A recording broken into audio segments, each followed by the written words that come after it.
Baik, Bapak Ibu para hadirin, selanjutnya kita memasuki panel paparan mengenai Peraturan Pemerintah Nomor 23 Tahun 2021 dan Peraturan Perundangan turunannya, serta Peraturan Pemerintah Nomor 24 Tahun 2021 dengan moderator Kepala Biro Humas dan narasumber Direktur Pengukuhan dan Penatagunaan Kawasan Hutan, Direktur Rencana Penggunaan dan Pembentukan Kawasan,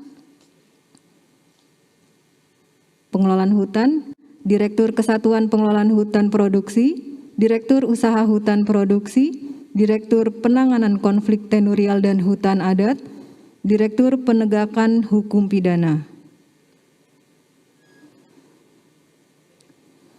Kami mohon kepada moderator dan para narasumber untuk menuju tempat yang telah disediakan.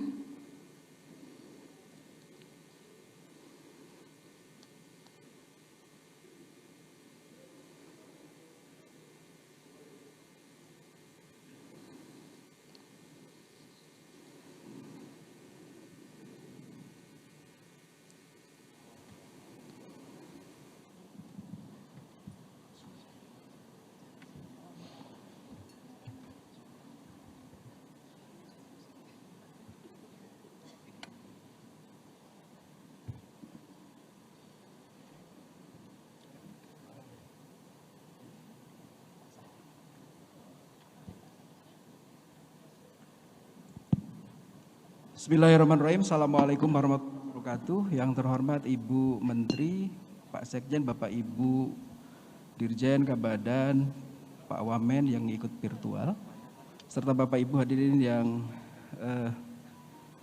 saya hormati.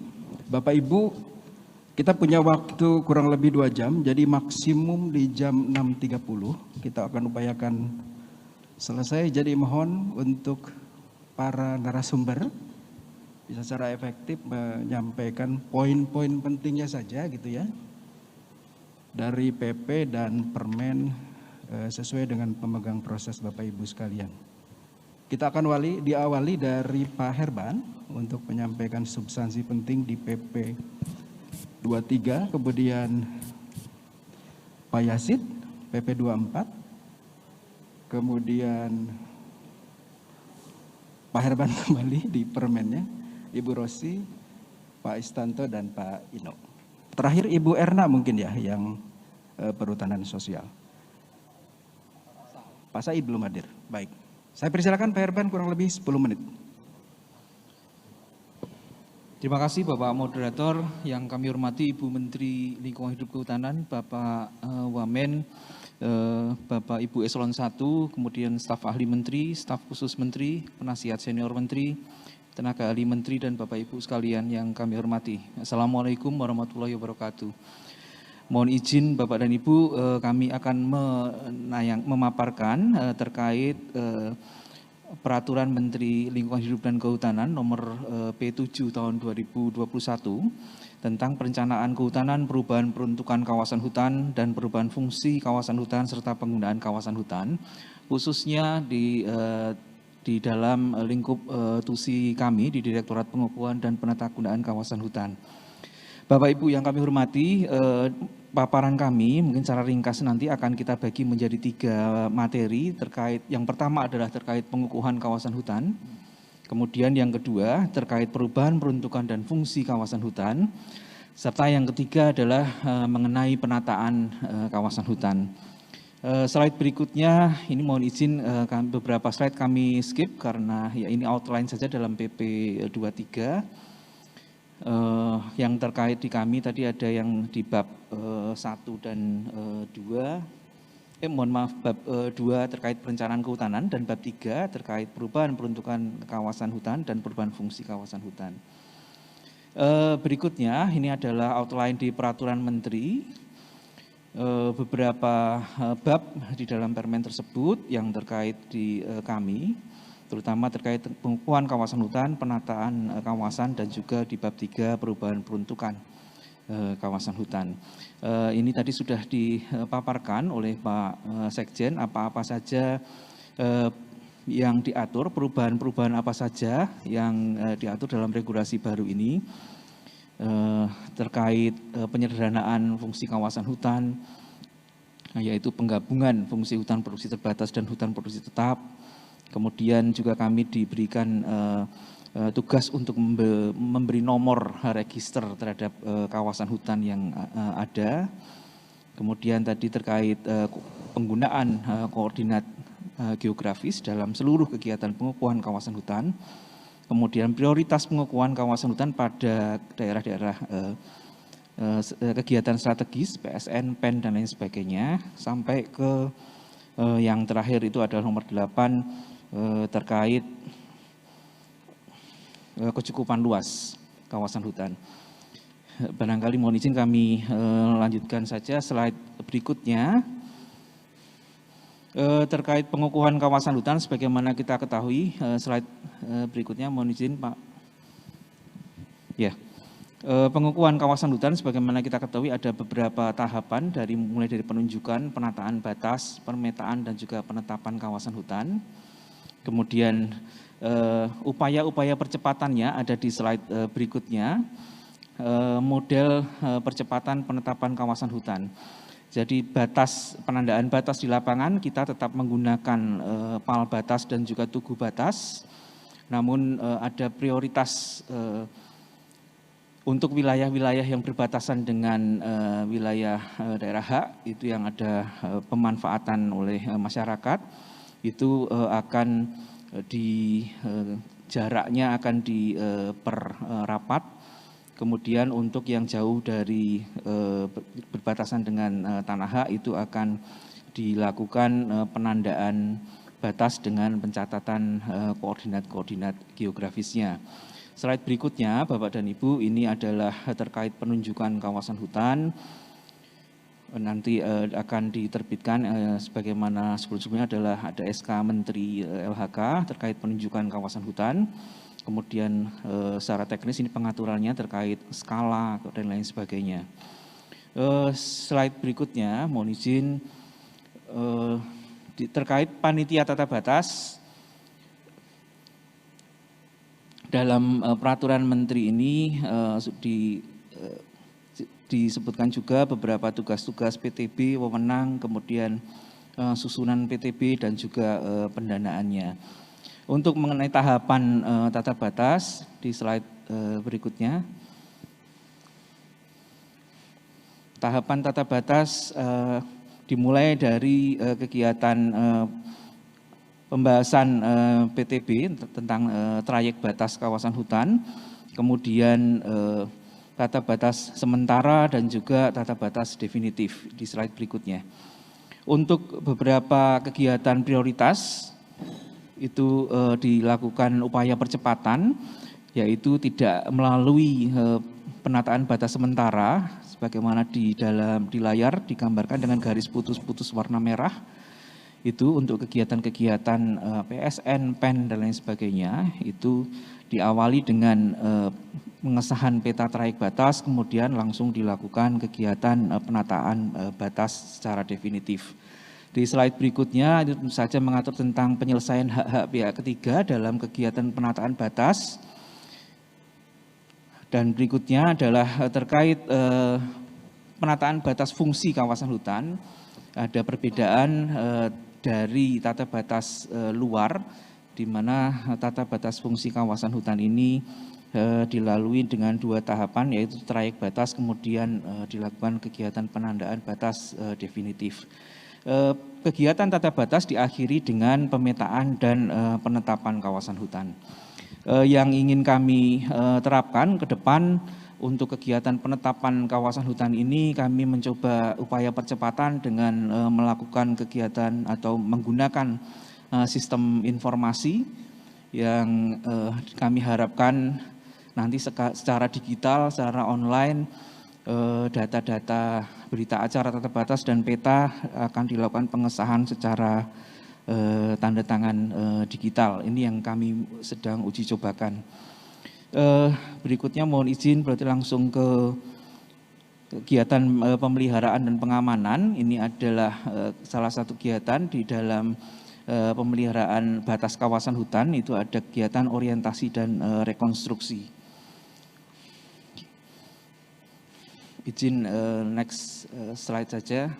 Terus di dalam P7 ini juga mengatur tentang pengukuhan kawasan hutan adat sebagaimana diamanatkan, proses tahapannya seperti apa, kemudian hasil akhirnya nanti tentu saja penetapan perubahan kawasan hutan negara dalam dengan peta kawasannya. Mohon izin berikutnya tentang perubahan peruntukan dan fungsi kawasan hutan. Next saja Mas, terus slide berikutnya. Perubahan peruntukan dan fungsi kawasan hutan. Di sini mengatur tentang beberapa mekanisme tata cara permohonan pelepasan, baik itu HPK maupun HPK tidak produktif. Di slide berikutnya ini adalah mekanismenya, dimulai dari permohonan, kemudian dilakukan penelaahan, kemudian nanti diterbitkan SK persetujuan pelepasan kawasan hutan dan ditindaklanjuti dengan penataan batas kawasan hutan. Yang membedakan dengan proses permohonan HPK tidak produktif di sebelumnya, di regulasi sebelumnya adalah terkait proposal, di mana untuk di P7 ini diatur bahwa proposal memuat daftar subjek penerima TORA, ya, apabila di dalam areal yang dimohon sudah dilakukan kegiatan IP4T, maka data-data tersebut diharapkan dapat dilampirkan. Apabila belum dilakukan kegiatan IP4T, maka dalam proposal itu untuk pendistribusian berikutnya nanti subjek penerima TORA dilakukan sesuai ketentuan perundang-undangan di bidang pertanahan. Mengenai proposal, ya perbedaannya itu berikutnya adalah terkait izin penataan. Kami lanjutkan mengenai yang perubahan fungsi peruntukan kawasan hutan. Slide berikutnya, terus Mas. Ya, mekanisme perubahan peruntukan kawasan hutan, sebagaimana kita ketahui ada dua mekanisme, baik itu perubahan fungsi maupun perubahan peruntukan kawasan hutan. Masing-masing ada dua untuk wilayah provinsi maupun secara parsial. Slide berikutnya. Ini adalah mekanisme penggunaan kawasan hutan untuk pembangunan di luar kehutanan. Dengan mekanisme penggunaan kawasan hutan, persetujuan penggunaan kawasan hutan apabila di dalam hutan lindung dan hutan produksi. Kemudian mekanisme perubahan peruntukan kawasan hutan atau merubah status dan fungsi kawasan hutan. Ini tidak lagi ada mekanisme tukar-menukar kawasan hutan. Jadi semua akan diproses melalui persetujuan pelepasan kawasan hutan untuk di hutan produksi yang dapat dikonversi. Namun untuk beberapa kegiatan prioritas, pelepasan kawasan hutan dapat dilakukan pada hutan produksi tetap maupun terbatas yang sudah digabungkan fungsinya menjadi satu. Lanjut. Di slide berikutnya ini adalah kriteria kawasan hutan yang dapat dilepaskan. Barangkali nanti bisa dibaca lebih lanjut kriterianya. Berikutnya ini peruntukannya apa saja. Pelepasan atau perubahan peruntukan kawasan hutan itu perbedaannya adalah bahwa saat ini untuk permohonan berupa pembangunan waduk dan bendungan dapat diproses melalui permohonan perubahan peruntukan kawasan hutan. Yang sebelumnya ini ada diproses melalui kegiatan di Burosi pinjam pakai kawasan hutan. Slide berikutnya secara cepat saja, mohon izin. Terus saja Mas. Ini adalah permohonannya. Ini siapa yang mengajukan permohonan. pihak-pihak yang dapat mengajukan permohonan perubahan peruntukan kawasan hutan. Lanjut. Ini adalah skemanya Bapak dan Ibu, dimulai dari pengajuan permohonan dengan persyaratan-persyaratan komitmen dan teknis, kemudian akan dilakukan kajian tim terpadu, kemudian nanti akan diterbitkan persetujuan pelepasan kawasan hutan, dan tahapan berikutnya adalah pemenuhan komitmen oleh pemohon. Lanjut. Ini teknis sekali persyaratan-persyaratannya, komitmen dan teknis dan administrasi untuk kegiatan untuk permohonan pelepasan untuk non komersial.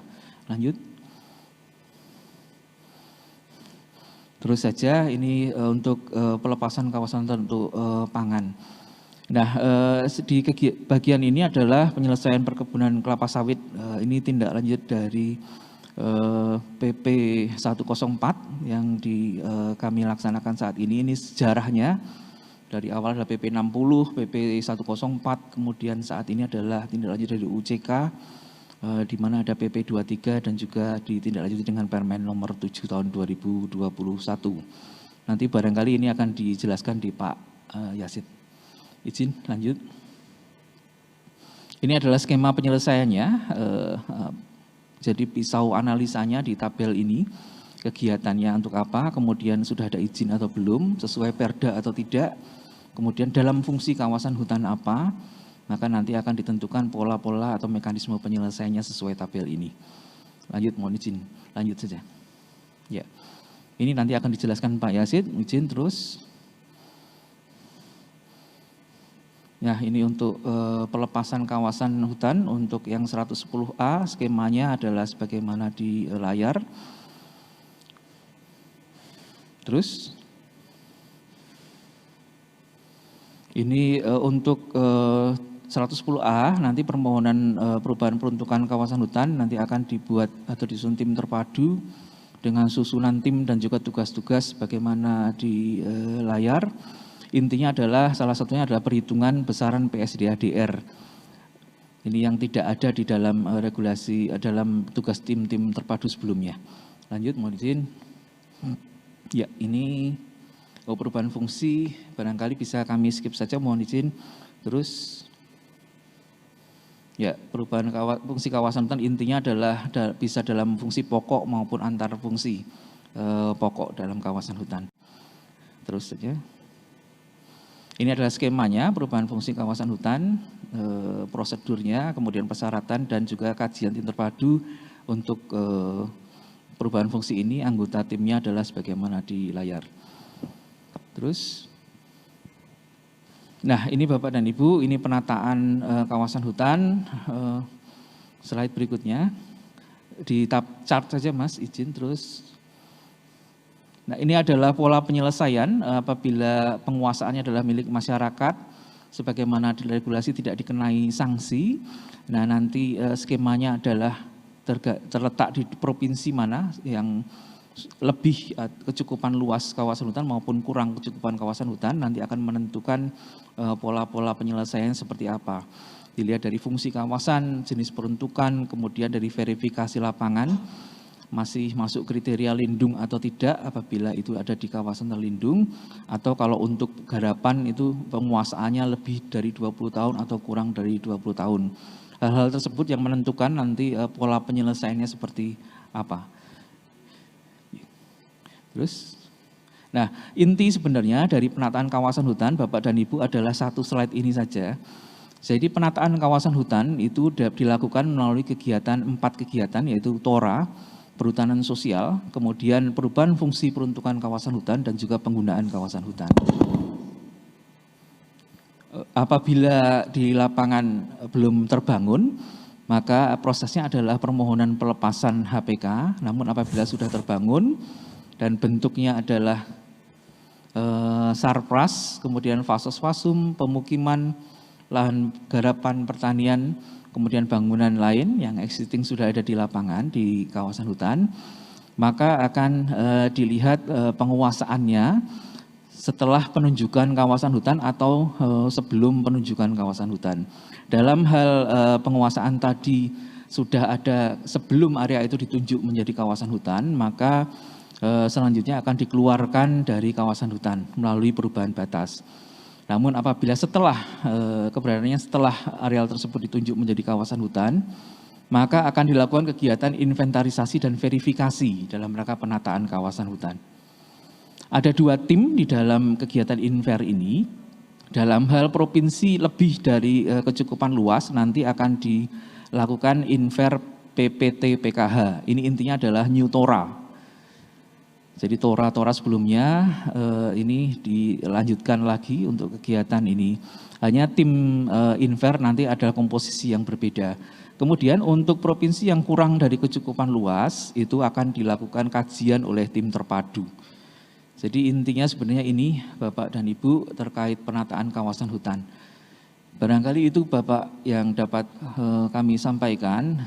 Slide-slide berikutnya ini lebih penjelasan lebih detail tentang proses kemudian persyaratan dan lain sebagainya. Mohon izin kami skip saja.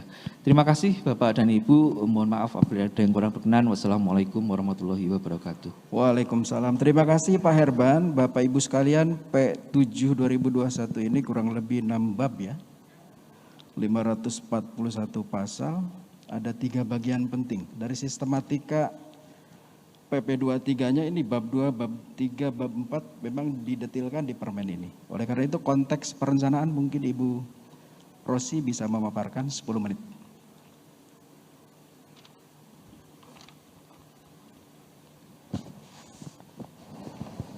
Baik, terima kasih Bapak Moderator, yang terhormat Ibu Menteri, Pak Wamen, Pak Sekjen, Bapak Ibu Eselon 1, staf ahli Menteri, para penasihat senior Menteri, tenaga ahli Menteri, para Eselon 2 dan Bapak Ibu sekalian. Mungkin langsung ke slide 6. Ya. Aduh.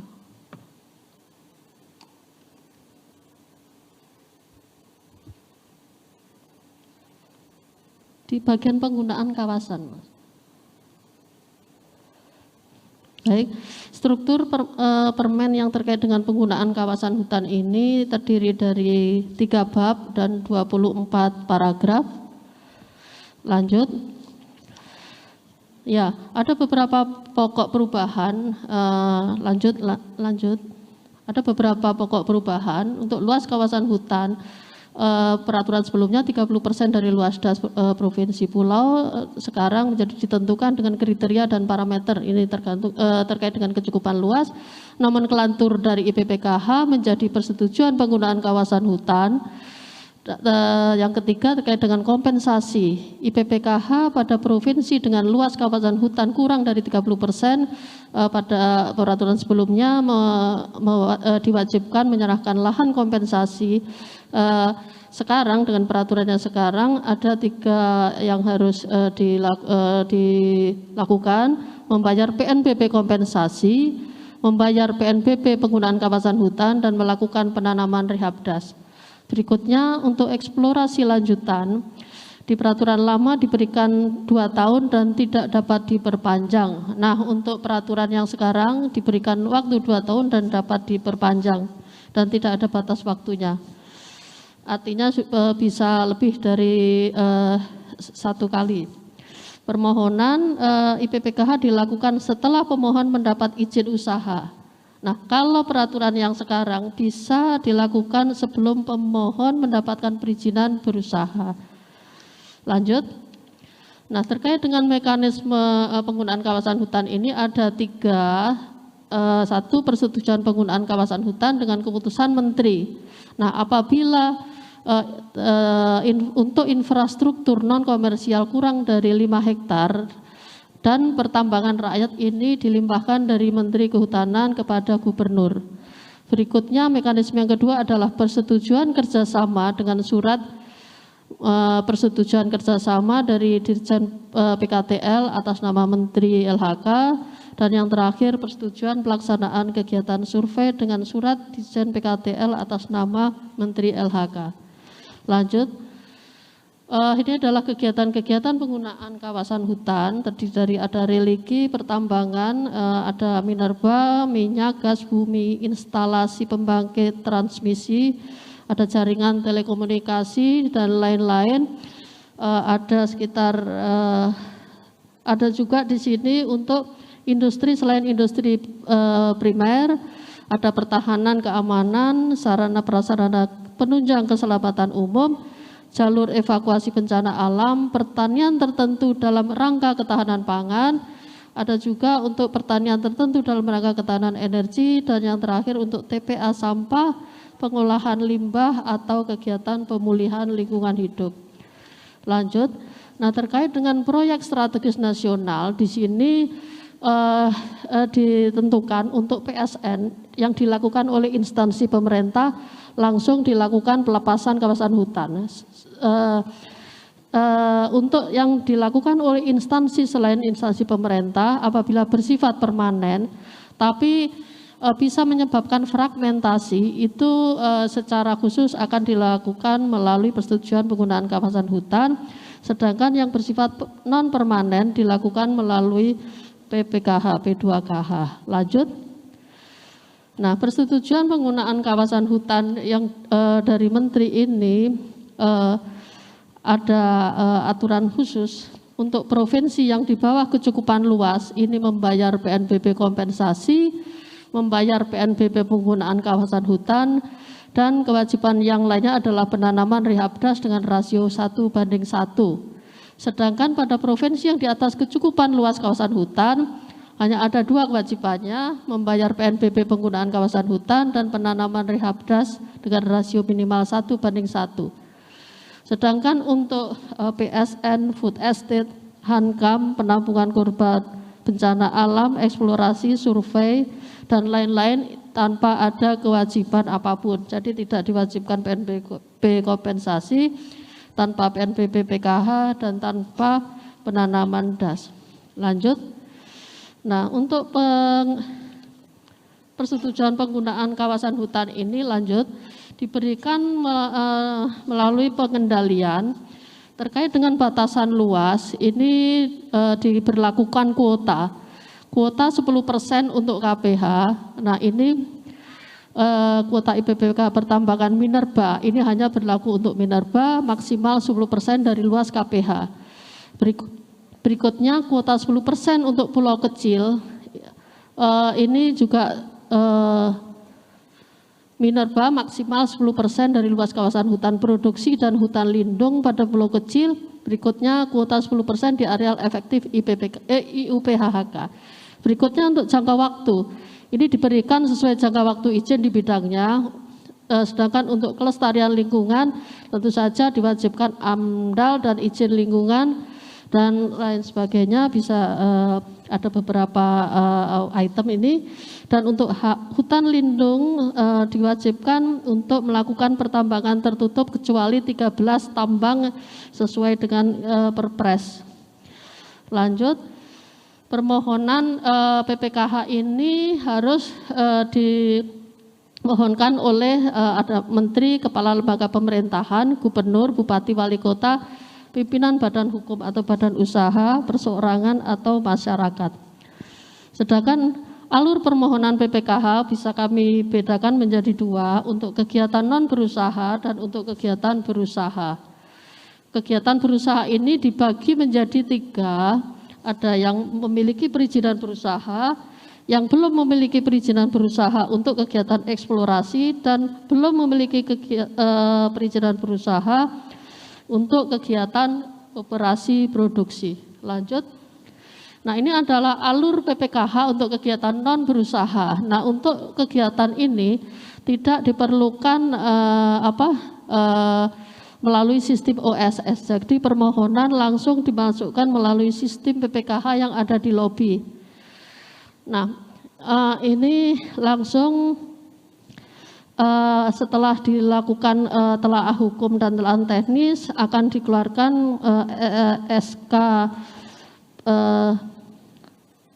PPKH-nya, SK dan peta, dan pemegang PPKH bisa melakukan memenuhi komitmennya dalam jangka waktu 1 tahun sebelum memperoleh PPKH secara definitif. Nah, kegiatan yang non berusaha tidak melalui OSS ini antara lain untuk kegiatan latihan tempur, pos lintas batas, istana negara seperti yang ada di Papua itu, dari kegiatan pertahanan keamanan, jalur kereta, dan penempatan korban bencana. Lanjut. Berikutnya adalah alur PPKH bagi pelaku usaha yang telah memiliki perizinan berusaha. Nah, ini permohonan harus dimasukkan melalui sistem OSS yang ada di BKPM.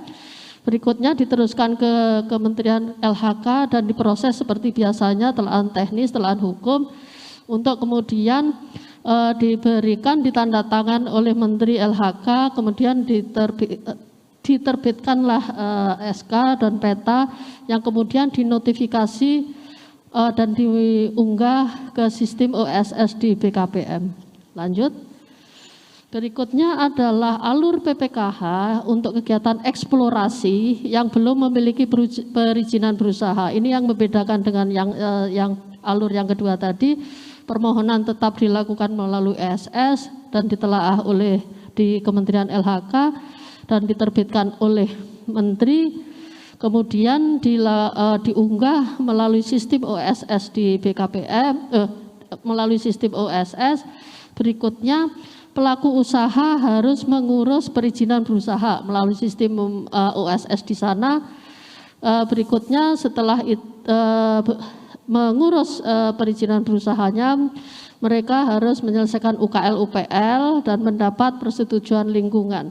Setelah mendapatkan perizinan berusaha, yang bersangkutan bisa melakukan kegiatan eksplorasi. Nah, untuk kegiatan eksplorasi ini memang tidak diwajibkan untuk membayar PNBP karena hanya eksplorasi. Berikutnya yang terakhir adalah untuk kegiatan operasi produksi bagi pelaku usaha yang belum sebelumnya, Mas. Nah, ini adalah yang belum memiliki perizinan berusaha. Ini untuk operasi produksi sama dengan yang eksplorasi tadi. Tapi memang untuk yang akan memohon operasi PPKH operasi produksi ini, syaratnya yang wajib adalah harus mempunyai perizinan berusaha eksplorasi. Lanjut. Persyaratan permohonan PPKH ini ada persyaratan administrasi dan persyaratan teknis. Yang paling penting di sini adalah ada persyaratan teknisnya, ada rekomendasi gubernur, surat permohonan, tentu saja pertimbangan teknis dan perizinan berusaha di bidangnya. Apabila belum memiliki perizinan berusaha, maka itu bisa dilakukan secara komitmen atau dan merupakan pemenang lelang wilayah pertambangan. Itu yang paling penting. Berikutnya untuk dokumen lingkungan dan persetujuan lingkungan dimasukkan dalam pernyataan komitmen. Berikutnya untuk pemenuhan komitmen dan penetapan batas areal kerja penggunaan kawasan hutan setelah pemohon mendapatkan SK dan peta, wajib melakukan pemenuhan kewajiban untuk paling lama 1 tahun. Dia harus melakukan tata batas dan lain-lainnya. Lanjut. Nah, ini untuk permohonan ulang dan pengaktifan kembali. Ini ada dibagi menjadi 2. Ada PPKH untuk pemerintahan yang bersifat strategis. Ini dapat mengajukan permohonan kembali, pengaktifan kembali. Biasanya ini listrik, PLN, dan bendungan. Berikutnya untuk PPKH selainnya dapat mengajukan permohonan ulang.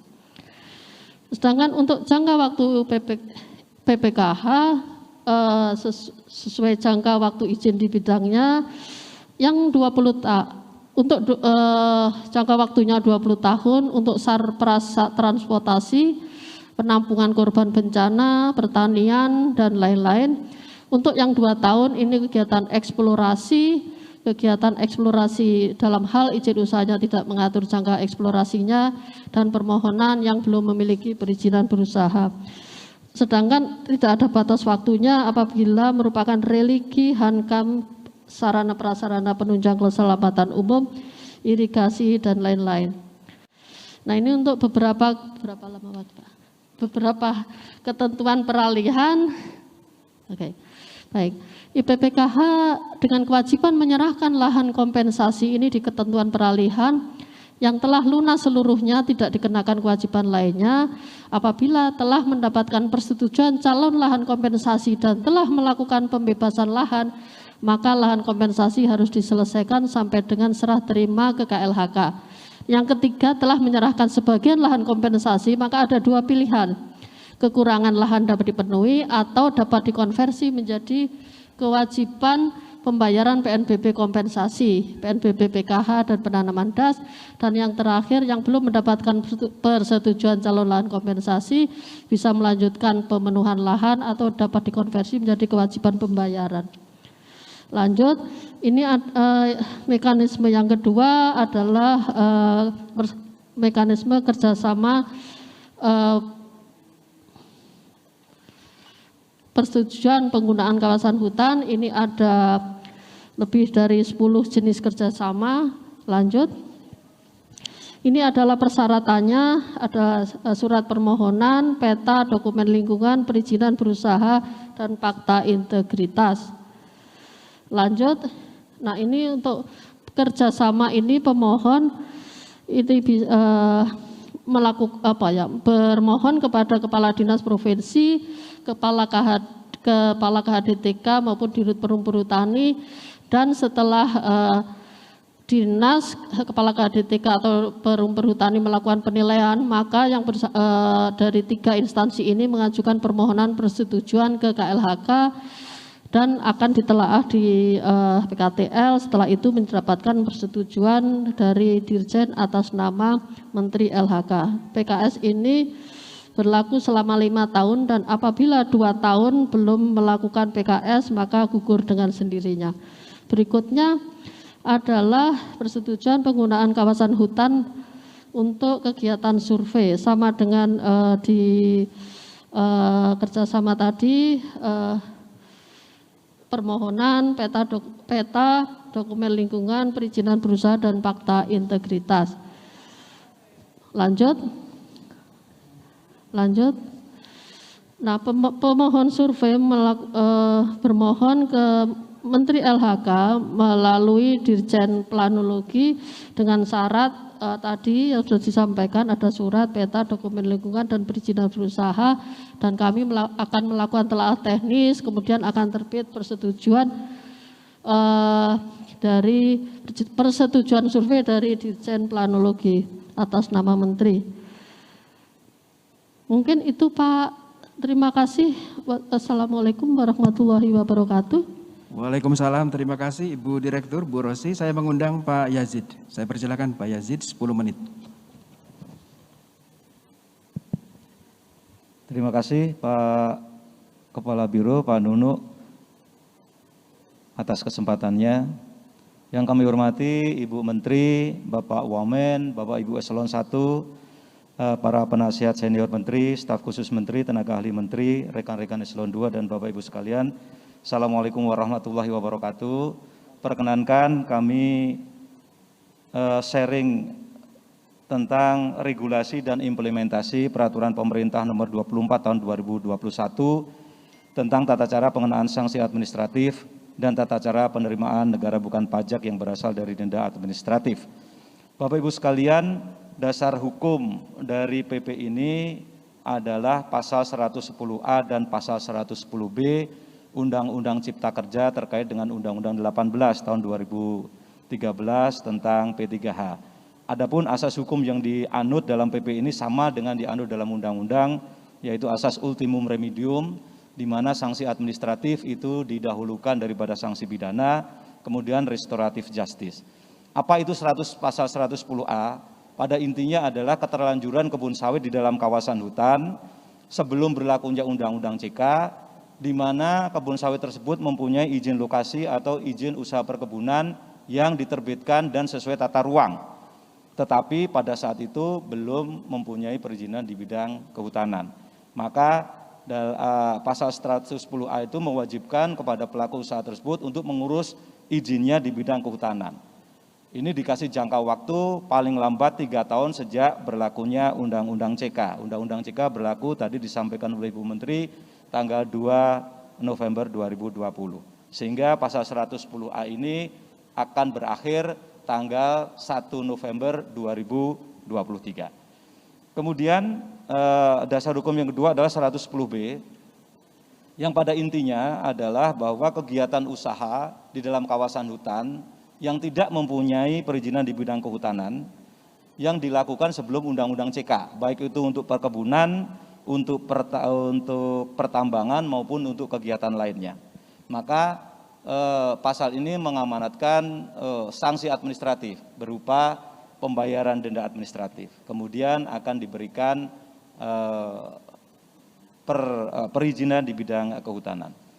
Nah, Bapak Ibu sekalian, karena hanya 2 amanat, maka pasal di dalam PP 24 ini juga tidak banyak, hanya 8 bab dan 61 pasal, dan banyak mengatur mengenai prosedur penyelesaian pasal 110A dan pasal 110B.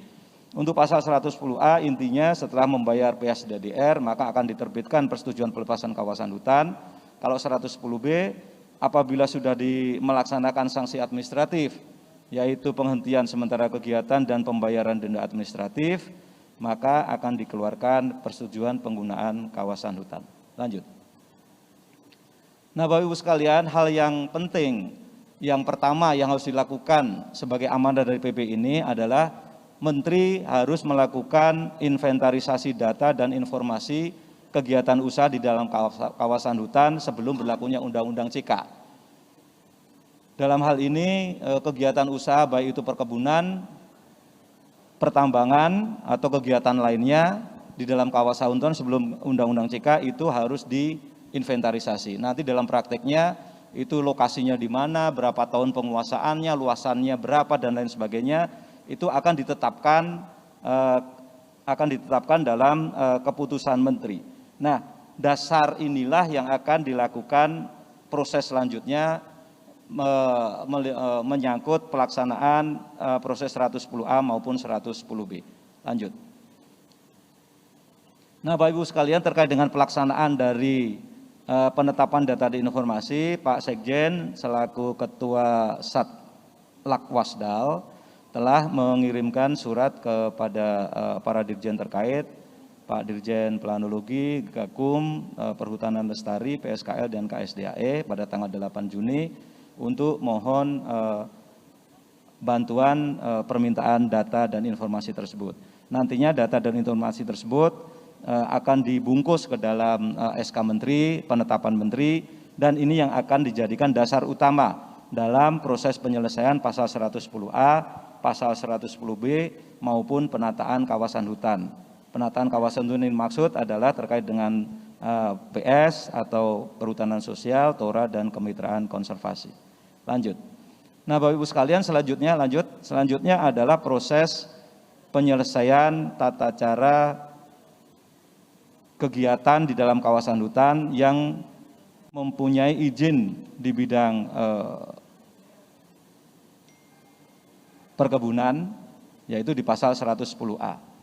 Kriterianya adalah bahwa kebun sawit tersebut sudah ada di dalam kawasan hutan sebelum Undang-Undang CK. Kemudian kebun tersebut mempunyai izin lokasi atau izin usaha di bidang perkebunan yang sesuai tata ruang, yang diterbitkan oleh pejabat yang berwenang pada waktu itu. Nah, apabila perusahaan tersebut sesuai dengan kriteria yang ditetapkan, maka dapat melakukan permohonan. Permohonan ini dasarnya pintu masuknya adalah 2. Yang pertama adalah pemberitahuan dari Menteri berdasarkan keputusan Menteri data informasi tadi, atau juga dibuka inisiatif sendiri. Jadi nanti pelaku usaha yang merasa kriterianya memenuhi syarat 110A bisa melakukan permohonan kepada Menteri untuk diurus perizinan pelepasan kawasan hutannya. Menteri akan melakukan verifikasi administratif dan menerbitkan perintah pembayaran PSDDR. Kemudian PSDDR tersebut akan menjadi penerimaan negara bukan pajak Kementerian Lingkungan Hidup dan Kehutanan. Nah, setelah membayar PSDDR, maka skema penyelesaiannya adalah pada prinsipnya kalau di hutan produksi tidak tumpang tindih, maka akan dikeluarkan persetujuan pelepasan kawasan hutan. Apabila tumpang tindih, maka akan dicek mana yang duluan, apakah izin perkebunannya atau izin di bidang kehutanannya. Yang duluan itu yang akan menang. Kemudian bagaimana kalau di hutan lindung atau konservasi, maka di hutan lindung atau konservasi bukan pelepasan kawasan hutan, tetapi persetujuan melanjutkan kegiatan usaha 1 daur maksimal 15 tahun sejak masa tanam, dengan mekanisme kerjasama atau kemitraan dengan menteri, dengan berbagai kewajiban antara lain yaitu giat jangka benah silvikultur dengan tanaman kehutanan, dan juga dilarang replanting sawit baru. Demikian penyelesaian untuk 110A, dan proses keseluruhan ini, lanjut Mas, sesuai dengan arahan Ibu Menteri akan diproses oleh Ditjen PKTL. Lanjut. Nah, Bapak Ibu sekalian, tadi disampaikan bahwa untuk 110A diberikan waktu 3 tahun. 3 tahun sejak Undang-Undang CK diundangkan. Jika sampai 3 tahun, lewat dari 3 tahun tidak membayar PSDDR, maka akan diberikan sanksi berupa pembayaran 10 kali lipat PSDDR. Apabila juga tidak membayar sanksi tersebut, maka akan dilakukan pencabutan izin IUP atau izin lokasinya. Mekanismenya adalah Menteri yang akan memberikan rekomendasi kepada penerbit izin IUP atau izin lokasi, kemudian penerbit izin tersebut akan mencabut. Setelah dicabut, maka akan terhadap kegiatan tersebut dapat diproses melalui pasal mekanisme pasal 110B. Lanjut. Nah, ini bab 4 mengenai tata cara penyelesaian kegiatan usaha di dalam kawasan hutan yang tidak mempunyai perizinan di bidang kehutanan. Pasal 110B. Kriterianya adalah bahwa dilakukan sebelum Undang-Undang CK, kemudian kegiatan tersebut tidak punya perizinan di bidang kehutanan, kegiatannya untuk tambang, untuk kebun, atau untuk kegiatan lain. Kegiatan lain itu bisa kegiatan migas, panas bumi, tambak, pertanian, perumahan, wisata alam, industri, dan atau sarana prasarana. Kemudian terhadap kegiatan tersebut Menteri akan melakukan verifikasi untuk menentukan status pelanggaran. Nah, terhadap kegiatan verifikasi tersebut sumber datanya ada 2, yaitu berdasarkan SK penetapan yang dilakukan oleh Menteri, atau dibuka juga ruang pelaku usaha yang mempunyai merasa sesuai dengan kriterianya bisa melakukan permohonan kepada Menteri. Ini dibuka kesempatan melalui pasal 43 ayat 4. Menteri yang akan melakukan verifikasi untuk menentukan status pelanggaran yang terdiri dari durasi waktu pelanggaran berapa tahun, luas areal yang dilanggar berapa luas, kemudian dihitung besaran denda administratif. Besaran denda administratif ini bisa menggunakan tenaga appraisal. Kemudian setelah itu akan diterbitkan sanksi administratif. Sanksi administrasinya ada 2, penghentian sementara kegiatan dan perintah membayar denda administratif. Setelah membayar denda itu akan menjadi PNBP KLHK, kemudian akan diurus perizinannya. Kalau di hutan produksi, maka akan diterbitkan persetujuan penggunaan kawasan hutan. Lama waktunya adalah 1 tahun, 1 daur 25 tahun sejak masa tanam, itu untuk perkebunan sawit, atau sesuai dengan perizinan di bidangnya untuk kegiatan pertambangan atau kegiatan lainnya. Jadi kalau IUT pertambangannya 10 tahun, maka persetujuan penggunaan kawasan hutannya juga 10 tahun. Kemudian kalau di hutan lindung atau konservasi, maka itu tertutup. Setelah bayar denda, maka diwajibkan untuk keluar dari kawasan hutan tersebut dan mengembalikan kawasan hutan yang dikuasainya kepada negara. Nah, Bapak Ibu sekalian, pengenaan sanksi administratif ini dikecualikan terhadap masyarakat yang bertempat tinggal di dalam kawasan hutan atau sekitar kawasan hutan, paling singkat 5 tahun secara terus-menerus, dan menguasai kawasan hutan paling banyak 5 hektar. Itu tidak diberikan sanksi administratif bayar denda, tapi diselesaikan melalui penataan kawasan hutan, yaitu melalui mekanisme perhutanan sosial, kemitraan konservasi, dan tanah objek reforma agraria. Lanjut, Mas. Lanjut aja. Lanjut. Nah, Bapak Ibu sekalian, yang sebelumnya tadi. Sebelumnya dikit. Ya. Untuk ada kegiatan-kegiatan tertentu yang dikecualikan di kawasan hutan lindung maupun konservasi. Yaitu tidak setelah 110B, setelah membayar denda, maka masih diberikan persetujuan penggunaan kawasan hutan. ada kegiatan-kegiatan yang limitatif yang diatur di dalam peraturan pemerintah, antara lain untuk kegiatan minyak dan gas bumi, panas bumi, sarana prasarana untuk kepentingan umum, umpamanya kelistrikan, perhubungan, telekomunikasi, dan lain sebagainya. Lanjut, untuk kegiatan sarana prasarana pemerintah, maka mekanismenya adalah tetap diberikan sanksi administratif tetapi tidak membayar denda. Kemudian penyelesaiannya diatur sesuai dengan peraturan perundang-undangan yang berlaku. Untuk hutan produksi itu persetujuan pelepasan, untuk hutan lindung persetujuan penggunaan kawasan hutan, dan untuk hutan konservasi kerjasama kawasan konservasi. Lanjut, untuk penghitungan denda administratifnya, rumusnya adalah bahwa denda administratif itu dihitung berdasarkan luas pelanggaran kawasan hutan yang dikuasai, dikalikan jangka waktu pelanggaran, dikalikan tarif denda. Tarif denda dihitung berdasarkan pendapatan bersih per tahun, kalikan tarif denda tutupan hutan. Tarif denda tutupan hutan ini dibagi mentiga. Jika tutupan hutannya tinggi, lebih dari 50%, maka tarif dendanya 60%. Bila sedang, maka tarif denda 40%, dan paling rendah 20%. Lanjut, kemudian yang lanjut aja. Yang terakhir, lanjut. Nah, yang terakhir adalah bab tentang paksaan pemerintah. Apabila sanksi administratif tidak dilaksanakan, maka Menteri dapat meningkatkan sanksi administratif menjadi paksaan pemerintah. Paksaan pemerintah itu ada 4, pemblokiran rekening, pemblokiran izin usaha, kemudian pencegahan ke luar negeri, penyitaan dan lelang aset, dan kemudian yang terakhir paksa badan. Sehingga ini tadi disampaikan oleh Pak Sekjen untuk meningkatkan, untuk memaksa bahwa perusahaan tersebut untuk agar membayar denda administratif. Lanjut. Kemudian slide yang terakhir, lanjut Pak. Ini tadi sudah dijelaskan Pak Sekjen, lanjut. Nah, ini adalah isu strategis untuk implementasinya. Yang pertama bahwa untuk 110A, Menteri akan melakukan pemberitahuan kepada pelaku usaha berdasarkan ketetapan data dan informasi yang sudah diterbitkan. Ini diberikan jangka waktu paling lama 1 tahun. Jadi maksimal 1 Februari 2022 itu harus dilakukan pemberitahuan oleh Menteri. Kemudian SK penetapan Menteri tentang data dan informasi harus segera diterbitkan karena ini akan menjadi dasar pemberlakuan proses 110A, 110B maupun penataan program penataan kawasan hutan. Untuk 110A dibatasi 3 tahun sejak berlakunya Undang-Undang CK. Mungkin itu Bapak Ibu sekalian yang bisa kami sampaikan. Terima kasih. Assalamualaikum warahmatullahi wabarakatuh. Waalaikumsalam. Terima kasih Pak Yazid. Lanjut dengan Peraturan Menteri LHK nomor 8 2021 akan disampaikan oleh Pak Ino dan Pak Istanto. Saya persilakan Pak Ino, Pak Istanto 10 menit. Baik, terima kasih Pak Nunu. Assalamualaikum warahmatullahi wabarakatuh. Yang terhormat Ibu Menteri, Bapak Amen, para pejabat eselon 1 dan rekan eselon 2. Saya akan coba menyampaikan secara ringkas untuk Permen LHK nomor 8 tahun 2021. Lanjut.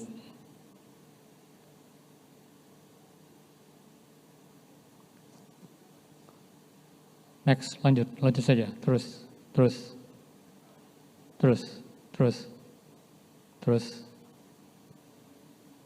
Nah, Permen nomor 8 tahun 2021 tentang tata hutan dan rencana pengolahan hutan serta penempatan hutan di hutan lindung dan hutan produksi. Lanjut. Nah, secara substansi sebenarnya Permen ini mengatur dari hulu, hilir sampai dengan pasar.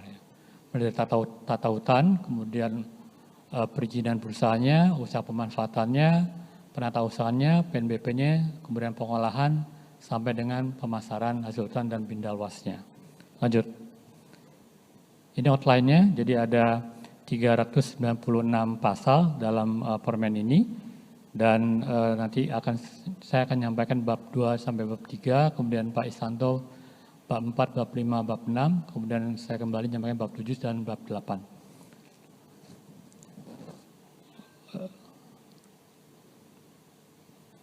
Lanjut, next, langsung ke next lagi, terus lagi, terus, terus, nah ini ketentuan di bab 1 lanjut. Nah ini, nah Bapak Ibu sekalian, ini di bab 2. Di bab 2 ini ada 7 bagian ya, ada 7 bagian. Kemudian ada 15 paragraf dan 47 pasal. Lanjut. Nah ini mengenai tata utannya. Di tata utan ini ada gambaran secara ringkas dari mulai inventarisasi hutan, perencanaan tata hutan, kemudian partisipasi para pihak untuk konsultasi publik, penataan batas, dan juga pemetaan tata hutannya. Lanjut saja. Kemudian ini rencana pengelolaan hutan yang ada di KPH, RPJP maupun RPJPD-nya. Lanjut. Ini organisasi KPH, ada tusi-tusi KPH, tugas dan fungsinya, kemudian bagian dengan sumber daya manusianya, kemudian juga resort di KPH-nya. Lanjut. Kemudian di pasal 22, pasal 23 terkait dengan fasilitasi dana pembangunan dan pengelolaan KPH yang itu ada dana APBN, APBD maupun sumber dana lain yang tidak mengikat. Lanjut saja. Kemudian di pasal 23 kita lihat bahwa KPH itu sebagai lokus, ya, sebagai lokus tempat kegiatan di mana semua eselon 1 lokus kegiatannya adalah KPH ini sesuai dengan tusi dari KPH di mana lanjut banyak keterkaitan dengan eselon 1 yang lain ya, baik dengan Dijen PKTL maupun Dijen PAPL, lanjut maupun Dijen PDASAL, Dijen Gakum dan PPI, lanjut Dijen PSKL, BP2SDM ya. Jadi itu dengan KPH. Nah, kemudian kedua yang terpenting adalah ada petaran pemanfaatan hutan, baik hutan lindung maupun hutan produksi. Ini sebagai dasar pemberian perizinan berusaha pemanfaatan hutan dan menjadi acuan gubernur dalam pemberian rekomendasi kepada para pemohon untuk apply PBPH tadi. Lanjut. Kemudian juga ada mengatur mengenai penggantian investasi. Nah, penggantian investasi ini kita membedakan ya untuk pemerintah, baik kegiatan pemerintah, tidak ada penggantian investasi. Untuk BUMN komersial yang dipertimbangkanlah untuk NPW nilai pasar wajarnya, kemudian nilai sarana prasarananya. Sedangkan untuk swasta dengan swasta semua dihitung ya, nilai pasar yang wajar, kemudian nilai sarana prasarana dan juga nilai inefisiensinya. Ini koridor seperti biasa, lanjut. Nah, Bapak sekalian, lanjut. Nah, ini terkait dengan perizinan berusaha pemanfaatan hutan. Next. Ini di bab 3. Jadi di bab 3 ini ada 6 bagian ya, 6 bagian. Lanjut. Nah, 6 bagian. Kemudian di pasal 49 ini kita membedakan bagaimana pemanfaatan di hutan lindung, kemudian juga multiusaha di hutan produksi ya. Ini gambaran tadi sudah disampaikan ada di PP 2 di UCK maupun di PP 23. Lanjut. Ini persyaratan areal PBPH ya. Ada petaran pemanfaatan, kemudian ada acuan rekomendasi gubernurnya, kemudian ada prosesnya PBPH itu secara clear ya, tidak ada biaya. Kemudian untuk acuan rekomendasi ya dan sebagainya. Lanjut. Pemohon bisa perseorangan, koperasi, badan usaha milik negara, badan usaha milik daerah maupun swasta. Nah, ini tata cara dan persyaratan ada di pasal 53 sampai 56 untuk hutan lindung dan juga pasal 71 untuk di hutan produksi. Jadi PBPH diajukan kepada Menteri melalui OSS ya di BKPM dengan persyaratannya. Kemudian ada pernyataan komitmen, ada persyaratan teknis. Kemudian ada sistem elektronik integrasi online single submission OSS dan dokumentasi disampaikan kepada Direktur Jenderal. Ini lanjut. Ini berusaha pemanfaatan ya terkait dengan PP terkait ya, ada PP 5, kemudian ada di PP dan PP 23 sudah pasti, dan juga ada permennya ya, permen nomor 3, permen nomor 8 ya, terkait beberapa pasal terutama dalam uji lingkungan di permen nomor 3 tadi. Lanjut. Ini dokumen lingkungan yang disyaratkan. Lanjut. Nah, ini proses bisnisnya Bapak Ibu sekalian ada di pasal 57 sampai dengan 70 ya. Bagaimana urutan-urutan dari pemohon mendaftar di OSS, kemudian permohonan PBPH-nya, kemudian dari mulai NIB ke permohonan PBPH, kemudian juga sampai dia mendapatkan verifikasi dan juga mendapatkan persetujuan komitmennya. Lanjut. Ini sama ya, lanjut saja. Nah, ini juga terkait juga sebelumnya perpanjangan, enggak sebelumnya. Nah, kemudian juga diatur juga mengenai perpanjangan untuk perizinan berusaha pemanfaatan hutan. Jadi PBPH di pasal 75 sampai 84 mengatur perpanjangan 1 kali karena kan izin yang diberikan maksimum bisa lebih sampai dengan 90 tahun.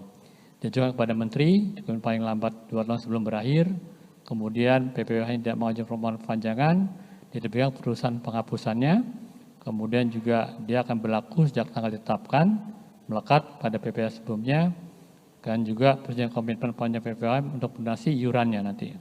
Lanjut.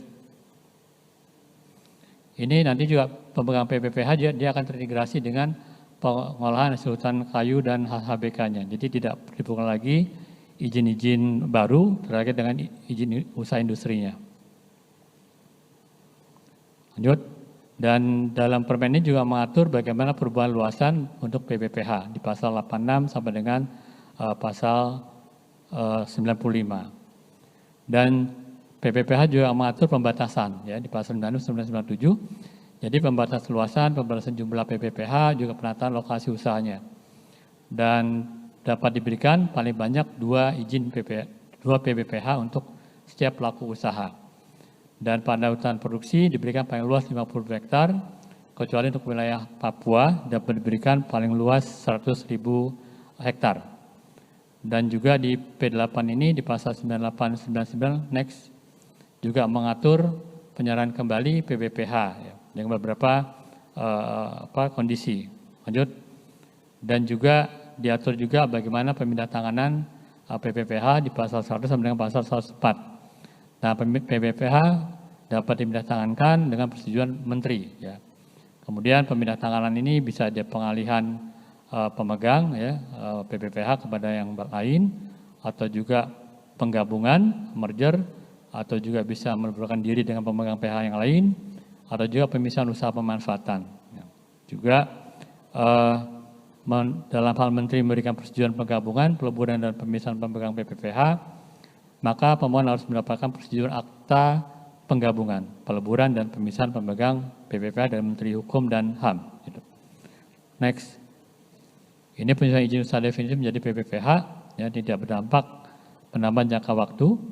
Kemudian kalau dia penambahan jangka waktu, maka ada beberapa kondisi perubahan-perubahan dari multi usaha dan juga untuk persetujuan lingkungannya. Lanjut. Nah, ini ketentuan peralihan ya. Jadi pemohon pemberian izin pemohon diterima sebelum berlakunya PP8 maka dia akan otomatis dilakukan penyesuaian. Kemudian bagi yang perpanjangan proses tetap dilanjutkan dan diterbitkan perizinan berusaha pemanfaatan hutannya. Nah, ini juga diatur juga bagaimana izin yang tetap berlaku dan juga ada persamaannya. Kemudian juga baik hutan alam maupun hutan tanaman ya yang sudah existing sebelumnya. Next, nah itu dari terkait bab 2 dan bab 3, selanjutnya bab 3, bab 4, 5, 6 oleh Pak Iswanto. Silakan Pak. Terima kasih. Terima kasih Pak Direktur KPAP. Assalamualaikum warahmatullahi wabarakatuh. Selamat sore menjelang malam dan salam sejahtera untuk kita sekalian. Yang terhormat Ibu Menteri dan Bapak Wamen, yang saya hormati para pejabat eselon 1, eselon 2, baik yang hadir di auditorium maupun secara virtual, dan Bapak Ibu sekalian yang tidak bisa saya sebutkan satu persatu. Saya melanjutkan penjelasan terkait dengan Permen nomor 8. Lanjut. Tadi Pak Direktur KPAP sudah menyampaikan beberapa hal terkait dengan perizinan berusaha pemanfaatan hutan. Lanjut. Masih jauh Mas, terus Mas, terus. Baik. Jadi Bapak Ibu sekalian, untuk perizinan berusaha pemanfaatan hutan yang dulunya izin itu hanya berlaku untuk satu jenis, misalkan izin HTI atau izin HPH atau izin RE. Untuk saat ini setelah berlakunya Undang-Undang CK dan PP 23 serta Permen 8 ini, maka izin itu berlaku untuk keseluruhan yang kita sebut dengan multi usaha. Lanjut. Di dalam kegiatan multi usaha ini, untuk hutan lindung maupun hutan produksi, ini bisa dilakukan berbagai kegiatan yang sudah diatur di dalam permen ini, kecuali untuk hutan lindung tidak bisa untuk pemanfaatan kayu, sedangkan yang hutan produksi bisa dilaksanakan kegiatan-kegiatan pemanfaatan kawasan, jasa lingkungan, hasil hutan kayu, bukan kayu, dan juga pemungutan hasil hutan kayu dan juga bukan kayu. Di hutan lindung juga demikian, pemungutan hasil hutan bukan kayu seperti getah dan lain sebagainya masih dimungkinkan. Di samping juga ada pemanfaatan jasa lingkungan. Kemudian setelah pihak swasta memperoleh perizinan berusaha atau PBPH, perizinan berusaha pemanfaatan hutan, mereka diwajibkan untuk menyusun rencana pemanfaatan. Jadi rencana ini nantinya harus didahului dengan inventarisasi hutan untuk hutan lindung maupun hutan produksi. Ada bedanya, sedangkan untuk di hutan produksi yang pemanfaatan kayu tumbuh alami, ini nanti dilakukan IHMB. IHMB ini khusus hanya untuk yang pemanfaatan kayu tumbuh alami. Kemudian nanti setelah dilakukan hasil inventarisasi, kemudian nanti dilakukan penataan areal kerja. Untuk hutan lindung ini ada blok inti dan juga blok pemanfaatan, sedangkan HP nanti ada kawasan lindung dan juga areal budidaya atau areal produksi.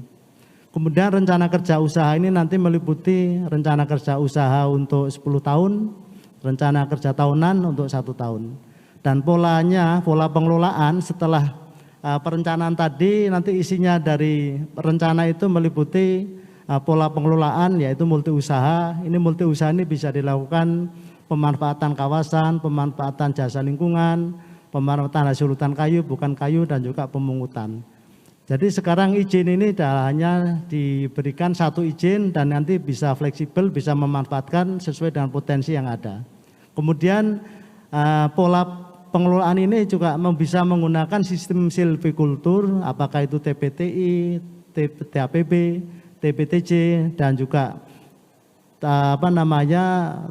sistem yang lainnya yang nanti akan diatur di dalam permennya ini. Dan jenis tanamannya juga bisa sejenis atau bisa berbagai jenis.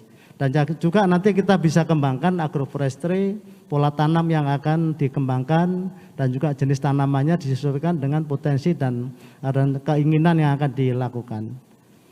Kemudian nanti setelah rencana sudah disahkan oleh Menteri, kemudian nanti pihak pemegang izin ini harus melaporkan, membuat laporannya juga nanti dengan sistem yang lebih simpel melalui sistem informasi. Lanjut. Kemudian ini proses bisnis untuk usaha pemanfaatan hutan lindung maupun hutan produksi, bahwa setelah izin terbit, kemudian nanti dilakukan inventarisasi atau IHMB yang seperti saya sampaikan tadi, kemudian menyusun rencana jangka menengah RKU. Kemudian RKU ini akan dilakukan penilaiannya nanti oleh kami struktural, dan nanti akan dilihat apakah ini bisa disetujui atau tidak disetujui. Kalau tidak disetujui nanti akan ada perbaikan lagi, penilaian ulang, tapi kalau disetujui nanti dilanjut persetujuan oleh Menteri, dan nanti selanjutnya yang bersangkutan harus menyusun RKT, rencana kerja tahunan, dan nanti akan dinilai dan disahkan oleh masing-masing yang bersangkutan. Nah ini mungkin nanti ada terobosan untuk RKT ini, masing-masing pemegang izin akan mengesahkan secara self approval, sehingga ini mungkin nanti ada terobosan yang yang beda dengan sebelumnya. Setelah itu baru mereka akan melaksanakan kegiatan operasional, kemudian nanti kita akan lakukan pembinaan, pengawasan, pengendalian. Pembinaan, pengawasan, pengendalian ini sesuai dengan kegiatan yang akan mereka lakukan, kemudian juga mereka sudah sesuai dengan rencana-rencana yang sudah ditetapkan. Kemudian pembinaan pengawasan juga ini akan dilakukan melalui penilaian kinerja. Penilaian kinerja ini bisa dilakukan mereka sesuai dengan aturan atau taat aturan atau mereka tidak taat aturan. Kinerja ini juga nanti akan kita buat penilaiannya apakah mereka kinerjanya baik atau sedang atau bahkan buruk. Kalau buruk ini nanti mereka akan mendapatkan sanksi-sanksi yang sudah ditetapkan di permen ini. Dan kalau baik tentunya atau taat mereka bisa melanjutkan kegiatan operasionalnya. Lanjut. Nah, ini kira-kira proses persetujuan rencana kerja untuk hutan produksi. Mungkin ini tadi sudah saya sampaikan ada beberapa perubahan. Kalau dulu penelahan RKO ini sampai 14 hari, sekarang kita sudah rubah, kita percepat menjadi 10 hari, sehingga ada perubahan waktunya lebih cepat, dan juga ini nanti pengkajian atau kegiatan-kegiatan yang sifatnya perbaikan juga akan kita rubah menjadi 10 hari yang sebelumnya 14 hari, sehingga ini nanti di Undang-Undang CK, di PP, dan juga di Permen ini terkait dengan P8 ini banyak perubahan yang sudah kita lakukan. Lanjut. Kemudian proses untuk pemanfaatan hutan lindung ini juga sama seperti hutan produksi, waktunya juga kita persingkat, lebih singkat lagi. Lanjut. Kemudian untuk lanjut saja, ini lanjut. Mungkin ini karena RKT terlalu detail. Dan ini mungkin Bapak Ibu sekalian perlu saya sampaikan bahwa kalau dulu istilahnya ada IPK, kalau sekarang mungkin istilahnya bukan IPK tetapi pemanfaatan kayu kegiatan non kehutanan atau PKK-NK yang telah dibebani izin peruntukan atau HPK dan atau HP pelepasan. Jadi istilahnya bukan IPK tetapi istilahnya PKK-NK. Dan ini lebih simpel lagi, perizinannya juga tidak serumit yang sebelumnya karena nanti tidak diperlukan lagi rekomendasi dari UPT BPHP. Lanjut. Kemudian penyesuaian juga dalam RKU, RKT ini nanti juga akan kita lebih persimpel lagi, lebih dipersingkat lagi. Jadi dalam kegiatan ini tentunya para pemegang izin akan lebih mudah untuk melaksanakan kegiatan-kegiatan sesuai RKU dan RKT yang telah ditetapkan, karena RKU-nya juga nanti hanya berupa form yang simpel dan pelaporannya juga semuanya kita siapkan dalam bentuk online. Lanjut. Ini kira-kira terobosan yang kami lakukan Bapak Ibu sekalian. Jadi RKU ini kalau dulu memang dalam bentuk buku yang tebal sekali dan juga masih manual dan juga orientasinya kepada kayu. Yang baru ini nanti formnya lebih simpel, formnya RKU ini lebih simpel, kemudian melalui sistem informasi dan juga sifatnya multi usaha. Jadi orientasinya bukan hanya kayu, tetapi bisa jasa lingkungan, bisa untuk tanaman obat-obatan, atau mungkin untuk wisata alam, atau mungkin untuk hasil hutan bukan kayu. Kemudian RKT, yang RKT ini memang juga ada terobosan yang dulu memang ini juga harus dicek lapangan officially oleh dinas provinsi. Nah, ini kita sesuai arahan Pak Sekjen, Pak PLT Dirjen, RKT kita sahkan secara self approval, tapi mereka harus bertanggung jawab. Pemegang izin ini nanti tidak perlu repot-repot mengurus RKT pengesahannya di dinas provinsi, karena selama ini memang kendala yang paling berat memang di pengesahan RKT, biasanya mereka waktunya cukup lama dan kadang-kadang tidak disahkan oleh dinas, sehingga ini menjadi terobosan yang sangat menurut saya terobosan yang sangat baik, dan ini juga penghargaan buat para pemegang izin. Kalaupun nanti RKT sudah disahkan oleh masing-masing dan mereka juga tetap tidak melaksanakan kegiatan, ini mungkin nanti akan kita berikan sanksi yang lebih berat. Kemudian kalau dulu IHMB ini juga perlu biaya yang sangat mahal, karena juga terestris waktunya juga 5 sampai 6 bulan. Sekarang kami juga ada terobosan IAMP ini nanti cukup 1 sampai 2 bulan dengan metode yang quick IAMP, tetapi ini alternatif lain. Alternatif yang lain juga masih tetap bisa terestris atau menggunakan citra yang resolusi sangat tinggi. Dan juga kalau dulu sebelumnya ini bisa pengusaha atau pemegang izin mengusulkan bahkan kerja. Sekarang tidak perlu lagi bahkan kerja karena setelah 1 tahun izin dipegang, diberikan izin oleh pemerintah, 1 tahun harus segera menyusun RKU paling lama, sehingga tidak diperlukan lagi bahkan kerja. Ini terobosan juga yang sangat berarti buat pemegang izin.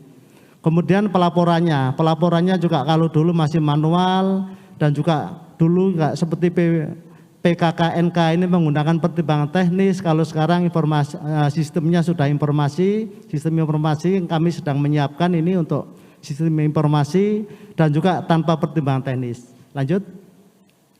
Mungkin itu untuk pemanfaatan pihak bab 4. Untuk bab selanjutnya mungkin Pak Ino akan melanjutkan lagi.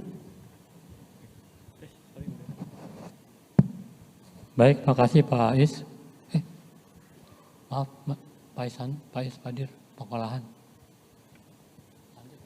Oh, saya dulu. Baik, ternyata ini bab 5 ini pengolahan. Jadi mohon maaf karena saya PLT-nya Direktur PPAH, kami bisa lanjutkan. Lanjut saja.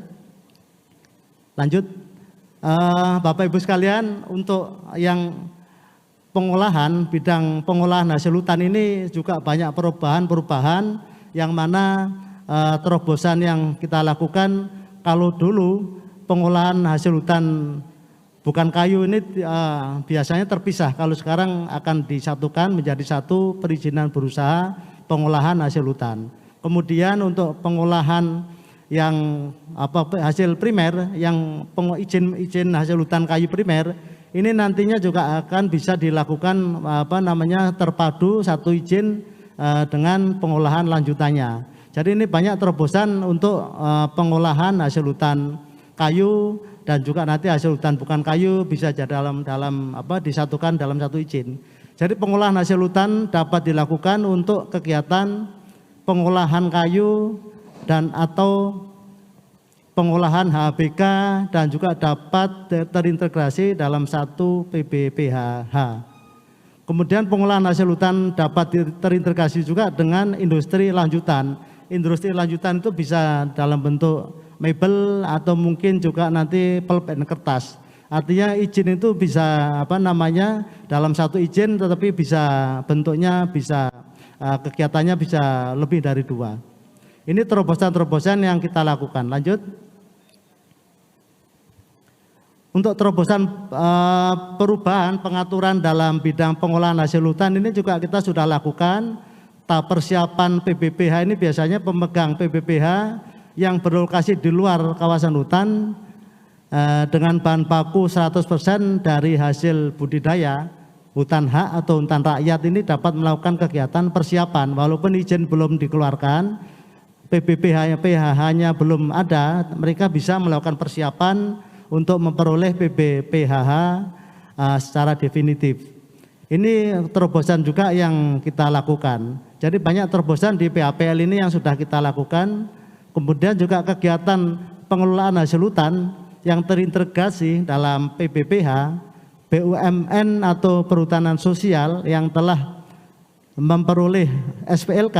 Jadi SPLK-nya sudah ada, dapat mengoperasikan mesin portable. Artinya mesin portable ini sebenarnya manfaatnya sangat banyak, bisa dipakai untuk pengolahan limbah atau sisa-sisa tebangan hasil hutan kayu yang tidak dimanfaatkan selama ini. Dan ini diperoleh cukup banyak izin dari Direktur Jenderal untuk mengoperasikan mesin portable ini. Ini juga terobosan yang sangat berarti. Kemudian kegiatan pengolahan hasil hutan yang terintegrasi dalam satu PBPH, hak pengelolaan atau BUMN atau persetujuan pengelolaan PS, persetujuan perhutanan sosial ini juga nanti yang bahan bakunya dari hasil produksi kegiatan pemanfaatan hasil hutan yang bersangkutan juga ini bisa PBPH atau hak pengelolaan ini bisa dilakukan di sekitarnya. Artinya bahwa ini sebenarnya juga terobosan yang baru dalam hal untuk bahan bakunya. Lanjut. 2 menit lagi Pak Istanto. Baik. Ini terus saja, terus. Mungkin tidak perlu saya jelaskan detailnya, lanjut.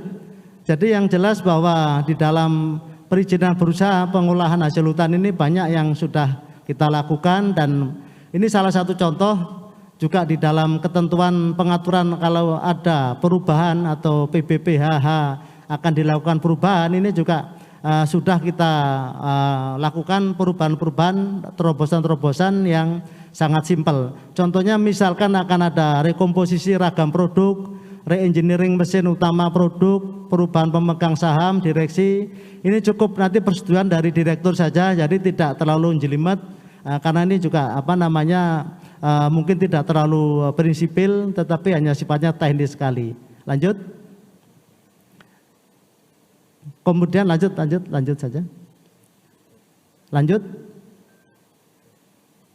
Ini juga saya mikir juga ini merupakan ketentuan baru selama tidak dikembalikan oleh pemegang izin, selama tidak dibatalkan. Ini artinya bahwa masa berlaku PBPHH ini selama tidak ada batasannya, dan ini juga tidak dicabut karena dikenakan sanksi administrasi, ini tetap ketentuan barunya seperti ini. Lanjut. Kemudian juga ini penyesuaian perizinannya juga sudah diatur di dalam permennya. Lanjut saja. Demikian untuk ini waktunya Pak Kapus masih bisa. Untuk penjaminan legalitas hasil hutan ini juga yang terkait dengan SPLK atau yang terkait dengan legalitas pemanfaatan kayu, hasil hutan kayu maupun non kayu, ini juga sudah diatur di dalam permen ini, dan mungkin kami tidak perlu jelaskan lebih lanjut. Baik. Mungkin dilanjutkan oleh Pak Ino, masih ada lagi.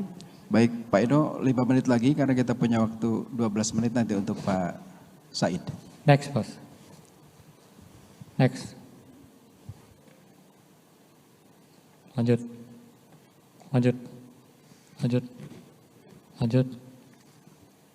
Ya, baik, next ya. Baik, saya menyampaikan mengenai peraturan sultan di bab 7. Jadi di bab 7 itu ada 7 bagian ya. Dari pohnya kayu, kemudian non kayu ya, kemudian SKSH dan juga pengangkutan sampai dengan pohnya jasling, dan juga pengangkutan dari budaya dan juga hutan hak ya, dan pengukuran pengujian. Lanjut. Next. Ini gambaran bagaimana alur dari PUH, mulai dari akses legal, kemudian ada perencanaannya, kemudian diproduksi, kemudian diangkut sampai dengan industri primernya. Lanjut. Nah, ini pasal 253 sampai dengan 267, itu gambaran detail dari yang di depan tadi. Dia mulai dapatkan hak aksesnya, izin berusaha, kemudian dari sebuah rencana RKU, RKT maupun sertifikat bagi pemegang hak alas tanah, dan juga nanti ada rencana tahunan dia atau LHC-nya, kemudian dia melakukan produksi, ada LHP-nya, kemudian dicatat, diukur dalam buku ukur, kemudian akan keluar masuk dalam SIPNBP, dia membayar, setelah membayar kemudian diangkut, kemudian juga ada antara TPK-nya ya, kalau apabila diperlukan, sampai dengan penerimaan dari kayu bulat maupun kayu olahannya ke industri primer tadi. Lanjut. Nah, ini proses bisnis untuk bukan kayu ya, hampir sama saja. Lanjut. Nah, ini provisi GANIS di pasal 296. Jadi nanti ada GANIS pengolahan hutan, baik untuk penggunaan kawasan hutan, pembinaan hutan, GANIS pengolahan hasil hutan, GANIS untuk bidang perencanaan hutan maupun pemanfaatan hasil hutan. Lanjut. Ini gambar mekanisme GANIS, tidak perlu saya jelaskan. Next. Kemudian ada penugasan GANIS-nya. Next. Kemudian ada kewajiban GANIS ya. Next. Dan pengendalian penugasan GANIS itu oleh BPHP melakukan pengendalian. Ini ada di pasal 302 sampai dengan pasal 303. Next. Nah, ini layanan transaksi. Jadi akan ada sistem informasi tenaga teknis kehutanan di pasal 300. Jadi mulai penerbitan registernya itu oleh sistem, permohonan penugasan juga melalui sistem, kemudian ada kartunya juga melalui sistem penerbitannya, pembatalan penugasan juga melalui sistem sampai dengan SK penugasan, laporan kegiatan, hasil penilaian kinerja sampai dengan SK penugasan, dan semua melalui sistem, jadi tidak ada tatap muka. Ini kita lakukan untuk efisiensi layanan, penghematan waktu dan biaya, data dan informasi juga akan lebih akuntabel dan juga meningkatkan tingkat kepercayaan publik pada layanan KLHK. Nah, kemudian PNBP pemanfaatan hutan.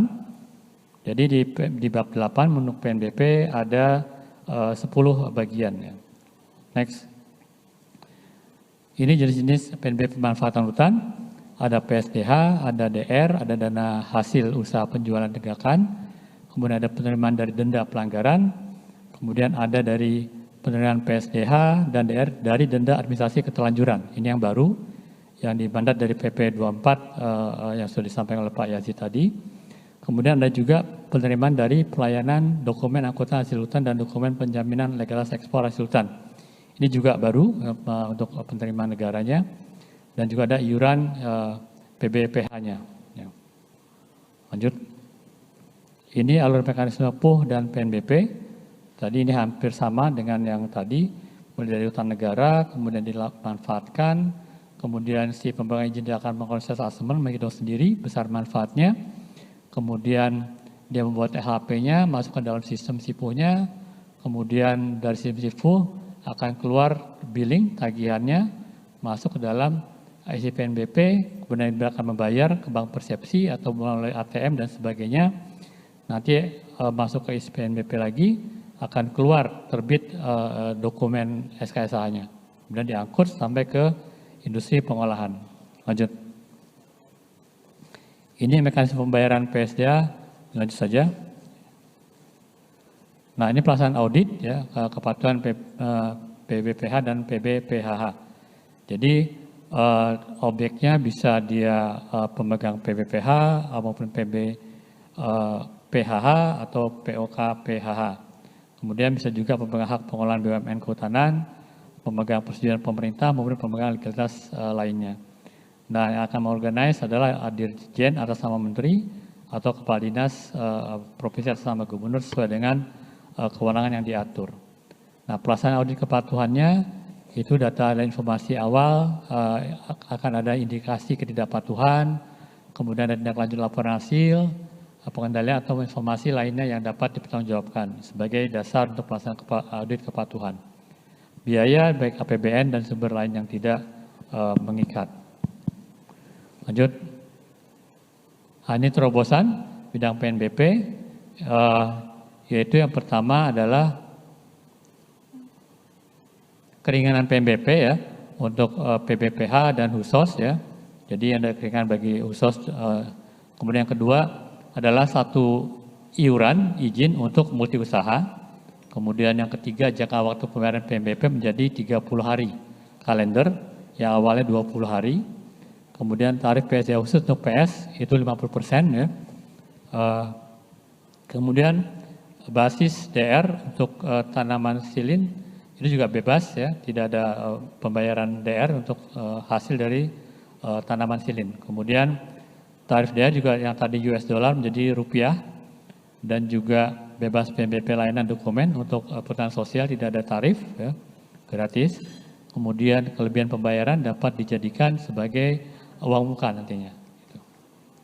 Bisa dipercepat Pak? Itu beberapa hal ya, terkait dengan PNBP. Mungkin itu Pak. Terima kasih. Baik Pak Eno, saya mengundang Pak Said untuk Permen 9 tentang pengolahan perhutanan sosial. Saya persilakan Pak, 10 menit. Terima kasih. Assalamualaikum warahmatullahi wabarakatuh. Yang kami hormati Bu Menteri, Bapak Menteri, Pak Wakil Menteri, Bapak dan Ibu Dirjen, para penasihat senior Menteri dan staf ahli, dan juga tenaga ahli Menteri, serta seluruh pejabat eselon 2 dan peserta lain yang mengikuti sosialisasi pada sore hari ini. Baik, kami akan mencoba mudah-mudahan bisa memanfaatkan waktu tidak terlalu lama Pak untuk menyampaikan. Bisa dibantu langsung ke slide nomor 6. Baik, secara singkat kami ingin menyampaikan pada slide ini mengenai apa yang berubah terkait dengan perhutanan sosial sebelum dan sesudah Undang-Undang CK. Yang pertama mengenai hierarki peraturan yang terkait dengan perhutanan sosial. Sebelum UU CK, regulasi yang mengatur perhutanan sosial hanya diatur dalam satu regulasi dalam peraturan menteri, yaitu P83 dan P39. Itu sebelum Undang-Undang CK. Setelah Undang-Undang CK, mulai dari Undang-Undang CK sudah muncul pasal khusus, pasal 29A dan pasal 29B. Kemudian juga ditindaklanjuti dengan Peraturan Pemerintah Nomor 23 Tahun 2021, di mana di dalamnya secara khusus ada bab yang mengatur mengenai perhutanan sosial. Kemudian juga dilanjutkan lagi dengan Peraturan Menteri yang sudah beberapa waktu yang lalu sudah diundangkan, yaitu Peraturan Menteri Nomor 9 Tahun 2021 tentang pengelolaan perhutanan sosial. Itu yang pertama. Kemudian yang kedua, yang berubah setelah adanya Undang-Undang CK juga terkait dengan pengelolaan hutan di Jawa. Karena di dalam Peraturan Pemerintah Nomor 23 Tahun 2021, di sana ada kebijakan, ada arahan kebijakan untuk dilakukan pengurangan sebagian areal kerja perum perhutani, yaitu di hutan produksi dan hutan lindung. Pada saat ini Peraturan Menteri terkait dengan ini masih dalam proses penyelesaian terkait juga dengan revisi PP 72 yang mengatur mengenai areal kerja perum perhutani. Baik, bisa dilanjut ke slide berikutnya.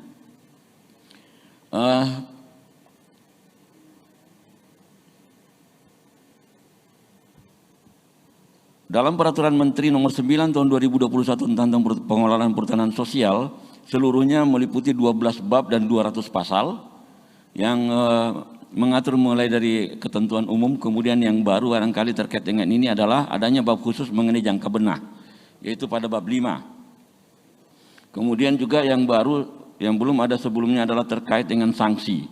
Ini baru dimunculkan karena memang di dalam PP 23 sudah memunculkan ketentuan mengenai sanksi terkait dengan perhutanan sosial. Dilanjut. Peraturan, lanjut Pak. Ke slide nomor 9, nomor 8 maaf. Nomor 8 sebelumnya. Ya. Peraturan Menteri Nomor 9 ini mengintegrasikan 4 peraturan menteri, yaitu Peraturan Menteri Nomor 83 tentang perhutanan sosial, kemudian Peraturan Nomor 17 tentang hutan adat dan hutan hak. Kalau sebelumnya ini mengenai hutan adat dan hutan hak ada peraturan menteri sendiri. Tapi dalam dalam Peraturan Menteri Nomor 9 ini semua diintegrasikan dalam satu permen. Kemudian yang ketiga, Peraturan Menteri Nomor 11 tentang hutan tanaman rakyat. Dan yang keempat adalah Peraturan Menteri Nomor 39 tentang hutan gambut.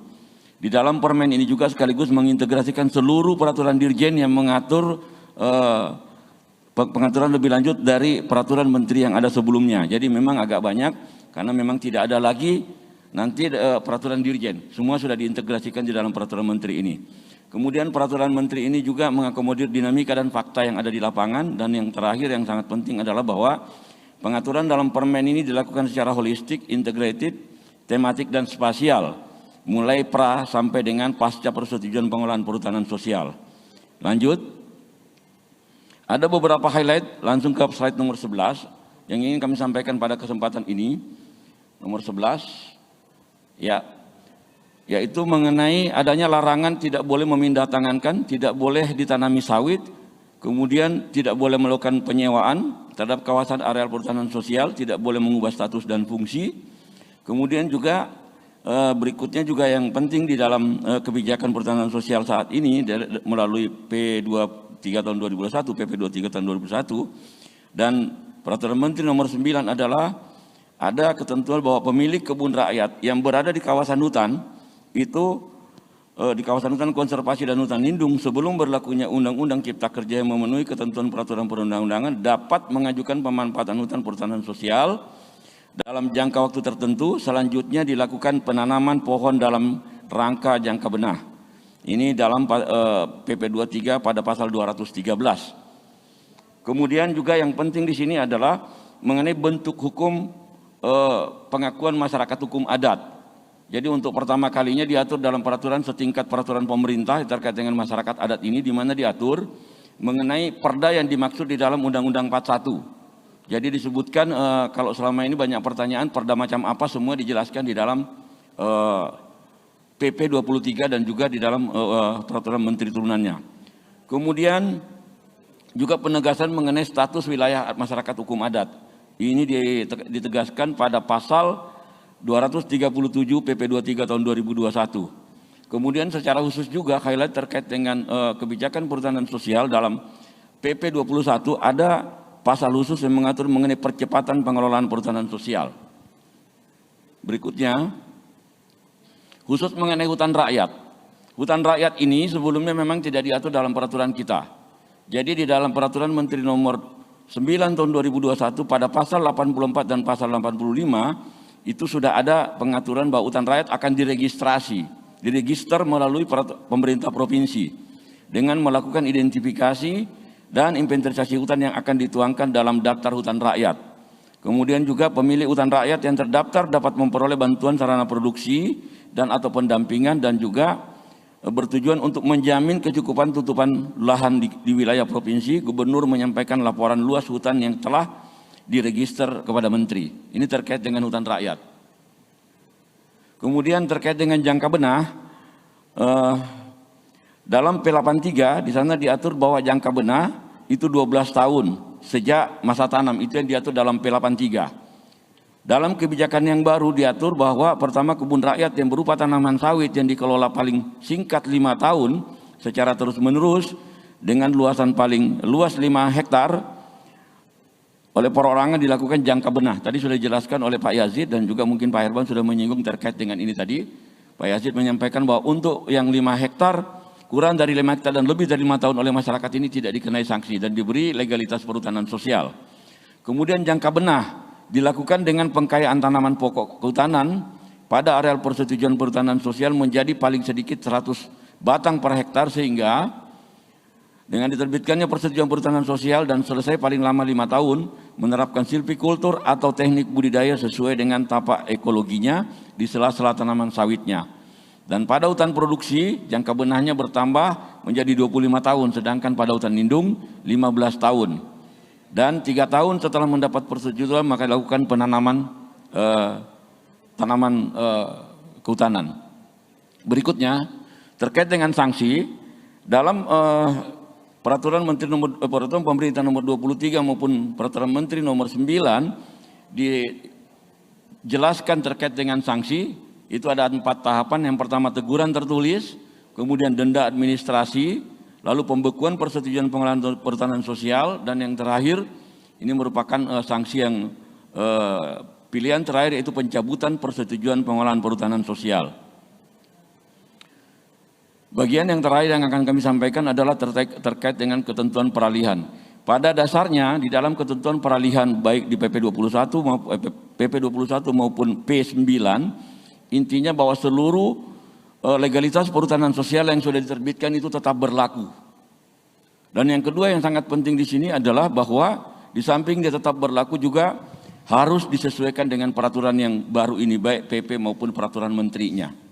Jadi ini yang mungkin secara khusus kami ingin menyampaikan sebelum mengakhiri, khusus untuk di Jawa, karena adanya perubahan kebijakan areal kelola perum perhutani, ini proses transformasinya memang diatur di dalam peraturan menteri ini, seperti ada izin pemanfaatan perhutanan sosial, yang dulunya berada di dalam areal kerja perum perhutani, tentu nantinya perlu ada proses transformasinya, setelah segala sesuatu yang terkait dengan KHDPK, regulasinya sudah terselesaikan semuanya.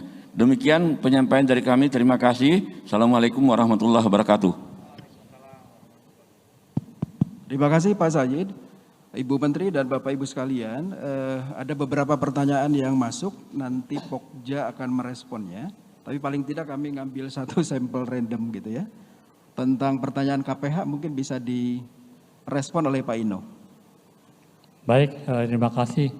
Pertanyaan dari Pak Rahman Effendi, peneliti utama.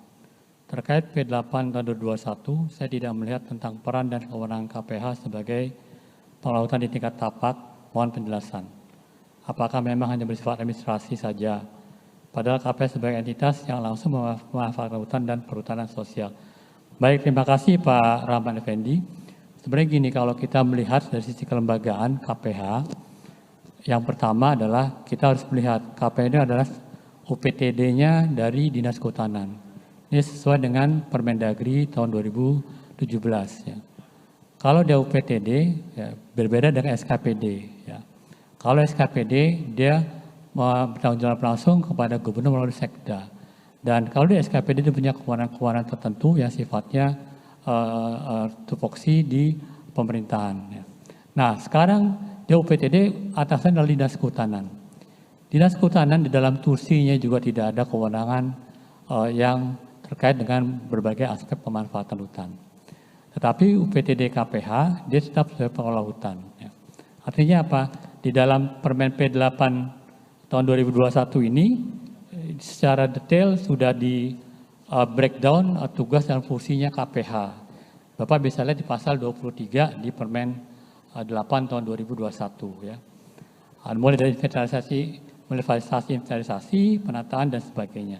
Dan semua tusi-tusi KPH ini tadi kalau kita lihat dia beririsan langsung dengan eselon 1 yang terkait di KLHK ya.